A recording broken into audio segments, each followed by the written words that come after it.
Salut à tous, footeuses et footeux de bonne famille, c'est Thomas. Monaco a fait match nul contre les Turcs de Beşiktaş, un but partout, but de René Lopez et but de Tosun, encore lui, troisième but, contre Monaco quand même, le Turc. Bah dis donc, match énorme de Monaco, leur meilleur match de Champions League pour l'instant en poule. Je pense que, je dis pour l'instant parce que malheureusement ils sont derniers, donc au vu de ce que va faire Leipzig-Porto, pour l'instant il y a match nul au moment où je fais la vidéo. Pour l'instant ils sont pas éliminés. Mais c'est pas ouf quand même, tu vois. Si ça restait comme ça au match nul, ce serait parfait pour les Monégasques. Match, on va dire, bien engagé, bien maîtrisé en première mi-temps, ponctué d'un but de Ronny Lopez, que je trouve très bon. Le petit Ronny Lopez, là, il était prêté, Monaco n'en voulait pas, donc il était prêté à Lille. Il était bien quand il rentrait. Là, il profite un peu des départs de Mbappé, des départs de Bernardo Silva, des départs un peu de tout le monde. Et je trouve que c'est un peu le pendant de Bernardo Silva qui est parti à City. Il est bien sur son côté droit. Là, c'est pas vraiment un ailier. Je vous m'expliquerai plus tard sur les fameux ailiers dans un 4-3-3 normalement. Mais je trouve que là, il est là, il monte en puissance, il marque des buts en tout cas en championnat et en Champions League. Donc c'est cool. Malgré ça, deuxième mi-temps, les Monégasques qui n'ont pas la possession de balle, c'est pas leur genre. 44% de possession de balle pour les hommes de Jardim. Ils ont laissé le ballon aux Turcs pour faire des contres, évidemment, et ils ont pêché dans la finition. Keita Baldé a loupé un but tout fait dans les dernières minutes. Fabrizio, le gardien turc, a été très bon, parce que je pense, à la même manière que Boek hier, le gardien belge contre Paris, ils auraient pu en prendre une valise contre Paname. Bah là, les Turcs de Beşiktaş auraient pu prendre au moins deux pions de plus si le gardien n'avait pas été bon, et surtout si Keita Baldé avait cadré. On s'est peut-être un peu enflammé sur Baldé Keita. Ou Keita Baldé, parce que en championnat il commençait à marquer des buts, il commençait à être intéressant, mais bon, il est limité. C'est un joueur qui prend de la vitesse, donc c'est un joueur qui est fait pour jouer vite et aller en contre. Alors je m'explique. Jardim a décidé, à juste titre, et c'est par rapport à son effectif, de faire un milieu à 3 avec une pointe haute du losange, avec un milieu défensif, en l'occurrence Moutinho, qui n'est pas un 10 pur de métier. Même en équipe portugaise, il jouait plutôt 8, même voire 6. Plus il vieillit, plus il pouvait jouer sentinelle. Et là, c'était histoire de bien museler le milieu turc et un peu boucher les côtés de Quaresma et tous les joueurs turcs qui pouvaient déborder et les doubler avec leurs latéraux. Et du coup, bah, ça faisait un milieu presque à 5. Parce que dans un 4-3-3, théoriquement, les ailiers modernes sont censés cramer la ligne, manger la ligne pour pouvoir centrer pour les attaquants.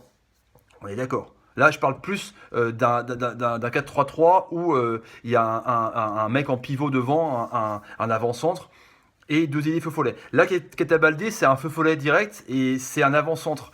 Voilà. Si Falcao avait été là, on est bien d'accord, Falcao aurait joué autour de Baldé Keita. Et ça aurait été complètement différent. Je pense qu'il aurait vu son système, ou alors il aurait sorti Baldé Keita, il l'aurait mis sur une aile. Ça aurait été un peu différent. Parce que là, Ronny Lopez et Lemar, c'est des milieux excentrés à droite et à gauche. Du coup, bah, c'est leur façon de jouer. Ils repiquent tous dans l'axe. Donc il y avait embouteillage dans l'axe. Et il n'y avait personne qui débordait. Vous voyez, Mbappé, l'année dernière à Monaco, le faisait plus. Il débordait plus pour centrer pour Falcao. Bon, bah là, ça ne l'est pas fait, mais il n'a pas les joueurs pour, à vrai dire. Jovetic, bon, bah, il joue toujours pas. Cario est rentré. Il a été bon. C'est plus un joueur de pivot. Quand il est rentré, ils ont essayé d'ailleurs de sauter le milieu de terrain turc pour pouvoir retenir la balle avec l'appui de Cario, qui a fait une bonne rentrée, je trouve, et qui a donné un ballon intéressant à Baldé Keita, qui a encore pêché offensivement. Pas possible. Non mais c'est vrai, ils auraient pu, avec ce but-là, dernière minute, être un peu plus tranquille, avoir 5 points. Donc, même si les chances sont moindres, comme dit Jardim en conférence de presse et comme l'a dit Ronny Lopez, il faut gagner les matchs. Il faut gagner les deux derniers matchs. Leipzig et Porto. Il faut les gagner. C'est simple.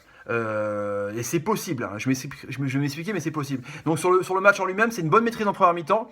Voilà, un but, ce qui est arrivé heureusement juste avant la mi-temps, c'était parfait. Le coup de massue pour les Turcs. Et après, ils ont reculé, naturellement. Méthode Ligue 1, quoi. Quand tu marques et tu recules, quoi. Méthode Catenaccio, italien, quoi, tu vois. C'est n'importe quoi. Alors qu'il faut continuer à jouer, je pense. Mais c'est pas le but, c'est pas l'ADN de Monaco, surtout pas cette année. Et du coup, bah, les Turcs, ils ont essayé de créer du jeu. C'était pas ouf quand même s'ils ont 10 points, quand même. C'est quand même cher payé, je trouve, pour eux. J'ai- j'ai- c'est avec des joueurs quand même pas mal, mais bon, Quaresma, voilà, il est bon, hein, le portugais, mais c'est un papy, quoi. Voilà. Et c'est un éternel espoir qui a 30 ans, quoi, tu vois. Mais bon, c'est pas grave. Mais les Turcs étaient pas ouf, je pense qu'ils étaient prenables. Du moins, au moins à l'aller.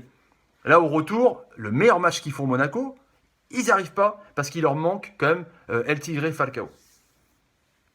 Ben ouais, forcément. Du coup, ça s'est vu complètement que Monaco n'a pas réussi à concrétiser ses actions et ses contres. Parce qu'il n'y avait pas un mec qui la mettait au fond. Baldé, Keita Baldé, c'est pas un avant-centre, on est bien d'accord.